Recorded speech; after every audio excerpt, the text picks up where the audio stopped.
Hello বন্ধুরা, কল্পনা বিশ্বাসগুলোকে আপনাদের অনেক অনেক ধন্যবাদ, অনেক অনেক শুভেচ্ছা সকালের। দেখো এখন কি হচ্ছে, তো এখন আমার কটা ভাত পেয়েছি, আসলে খুব খিদে পেয়ে গেছে সকলের। তো কটা আলু সিদ্ধ ভাত চাপালাম। দেখো কালকের আম একটা এখনও রয়েছে, এটা আমার পেটেই যাবে মনে হচ্ছে। তো দেখো সকাল থেকে ঝাড় দিলাম, উঠোনটা ঝাড় দিলাম, কারণ উঠোনটা ভিজে আছে। দেখো উঠোনটা একটু কম ঝাড় দিয়েছি, শুকাবে তারপরে এইগুলো কালকে জামা কাপড়ে নাড়া রয়েছে। তো আজকে আবার দুটো চাদর কেচেছি। তো দুটো চাদর কাচার পরে তারপরে ওই দেখো যে বাসন রয়েছে অনেক ধুতে হবে। আর এই যে এইখানটা দেখো আমার জামা কাপড় রয়েছে, এক বালতি জামা কাপড় আজকে ধোবো। এই দেখো এক বালতি জামা কাপড় আজকে ধোবো, আর এই জন্যই ধোবো। দেখো এই যে জামা কাপড় দেখতে পাচ্ছ যে, আর এই জন্যই ধোবো জামা কাপড়টা এখন, কারণ কালকে বৃষ্টি হয়েছে সারাদিন, জামা কাপড় ধুতে পারিনি আমি, তো ওই জন্য আজকে ধোবো। তো ফোনটা রাখার জায়গা নেই, কী করে আপনাদের কাছে ভিডিওটা শেয়ার করি আমি।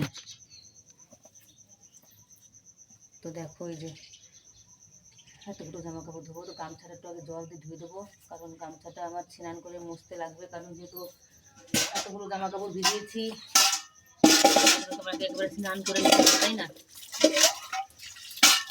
কারণ কাচার সময় তো ভিজে যাবো, তো ওই জন্য এখন স্নান করে নেবো, মানে জামা কাপড়টা কেচে তারপর স্নান করে নেবো আমি। তো দেখো ওই জামা কাপড়টা বালতিতে ভিজানো হচ্ছে। তো কল্পনা বিশ্বাস ব্লগ চ্যানেলে আপনারা ভিডিওটা দেখবে, ভালো লাগলে একটা লাইক কমেন্ট করবে, আর যারা নতুন থাকবে তারা অবশ্যই সাবস্ক্রাইব করবে, ঠিক আছে বন্ধুরা? না ফোনটা সেট হচ্ছে না ভালোভাবে, যেহেতু আমার স্ট্যান্ড নেই, স্ট্যান্ড ছাড়া তো ভিডিও হয় না, সেরকম হচ্ছে। দেখো গামছাটা ভিজে দিয়েছিলাম, গামছাটা ধুয়ে দিচ্ছি আমি, এই যে, কারণ এটা আমার স্নান করে মুছতে তারপর কাজে লেগে যাবে।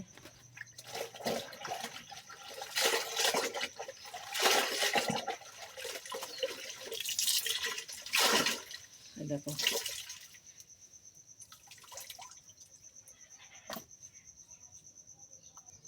তো বন্ধুরা গামছাটা ভিজে দিয়ে এলাম, এবার আমি এইগুলো কাছাকাছি করবো। দেখো সাইডে পাথর মতো দেওয়া আছে, সব পাথর, এগুলো বৃষ্টি হয়েছে না, তো বৃষ্টি থেকে আমার গিট গিট গিট হয়ে গেছে, লাগছে। এবার জামা কাপড়গুলো ভিজাবো। এই প্যান্টটা ভিজানো যাবে না, এই প্যান্টটায় নীল কালার ওঠে, আগের দিনকে ভিজিয়েছি লাল প্যান্ট, সব জামা কাপড়ে দাগ লেগে গেছে আমার সাদা জামা কাপড়ে। এত রাগ হয়েছিল আমার তখন, মনে হচ্ছিল প্যান্টগুলো কেটে ফেলে দিই, এত রাগ হচ্ছিল।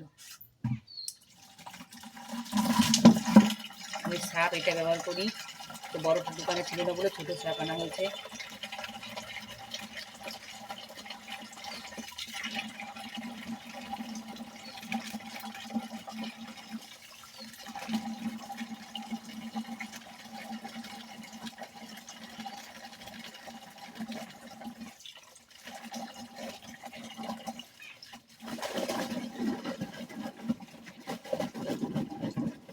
আজকে জলও নেই আমাদের বেশি, কারণ কালকে ট্যাঙ্কিটা পুরো ভরেনি, তো জল তো লাইট আসলে চালাবে, তো তার আগে জামা কাপড়টা ধুয়ে দিই, করে না ধুলেও হবে না।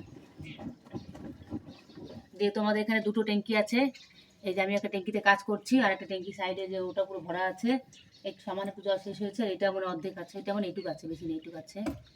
তো দুটো ট্যাঙ্কি, তো ওই জন্য জামা কাপড়গুলো ভিজালাম। একটা ট্যাঙ্কি হলে ভিজাতাম না, এখন লাইট আসতো তারপর ভিজাতাম।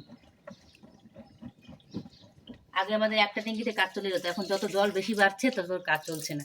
আগে চলে যেত এক ট্যাঙ্কিতে জলে, তো এখন তত মানে লোকজন বড় বড় হচ্ছে, মানে বাচ্চা কাচ্চা বড় হচ্ছে, তত জল আরও বেশি লাগছে, আর জামা কাপড় বেশি বেশি ধুতে হচ্ছে আমার। তো দেখো এই যে ভিজিয়ে দিলাম, এবার দেখো এই যে ভিজিয়ে দিচ্ছি, অনেক কটাই আছে। কত সুন্দর সার্ফ এখানে দেখো।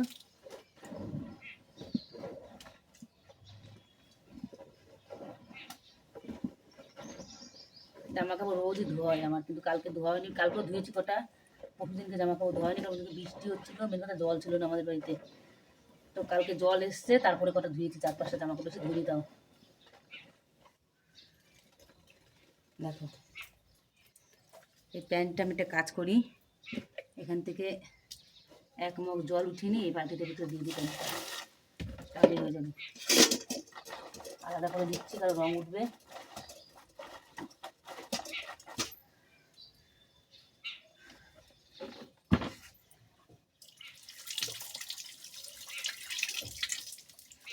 তো বন্ধুরা, আমার সকাল সকালে বলো ভিডিওটা আপনাদের কাছে কেমন লাগলো অবশ্যই লাইক কমেন্ট করে জানাবে। আর সকলে ভালো থাকবেন, সুস্থ থাকবেন। ভিডিওটা এখানে শেষ করলাম। টাটা।